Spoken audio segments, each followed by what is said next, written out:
cut out all the planks. They're all at 1 7/8. I've got 8-footers. Now the 2 ply sheets that I had weren't enough. So what I ended up doing is taking some scrap pieces that I already had lying around. I cut those out and we'll butt those up to each other, and I'll kind of show you what that looks like. But here it is, just a little under 48 inches, a little under 4 feet, and then it's by 8 feet long. So you can see down at the end here, that's what those guys are, sort of the excess that's poking out there. But you can see in a couple places, like right here, where they're going to have to butt up against each other, all along through here and through here.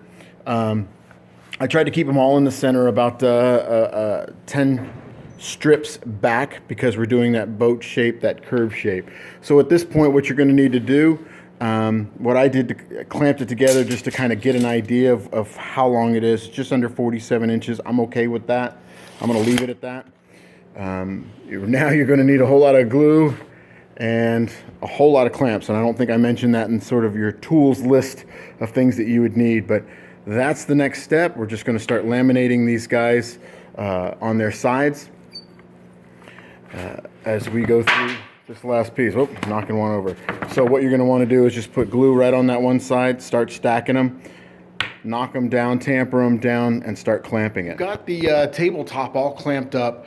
Now, something you need to keep in mind is this takes a while and a whole lot of glue. So if you're going to make a tabletop the same size roughly that I'm making this one, you know, between 7 and 8 feet by about 48 inches wide at its widest, it's actually working out to be about 46 and a half, almost 47.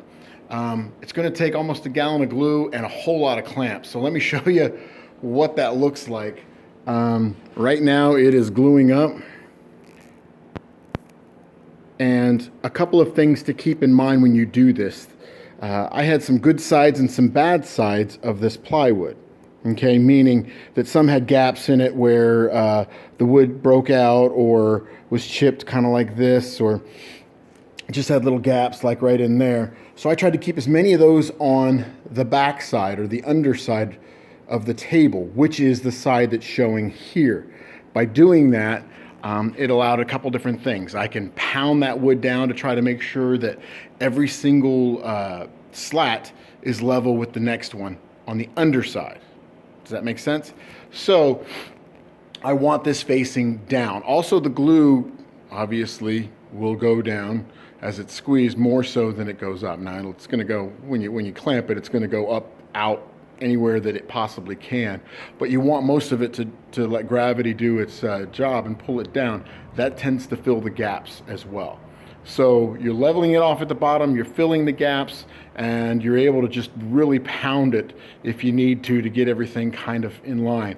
What I did also, because it took almost 4 hours, actually it did take 4 hours to clamp this whole thing, is I did it in 3 different sections to start with.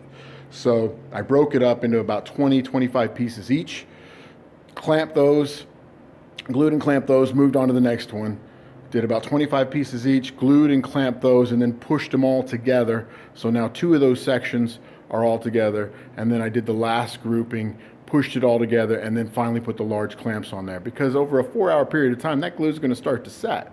So you want it already starting to grab a hold of the other pieces that you already have down there. So that's the gluing. We're going to move on to the base. We're going to give this about 24 hours to dry. Look for the next video. We're going to be working on the base.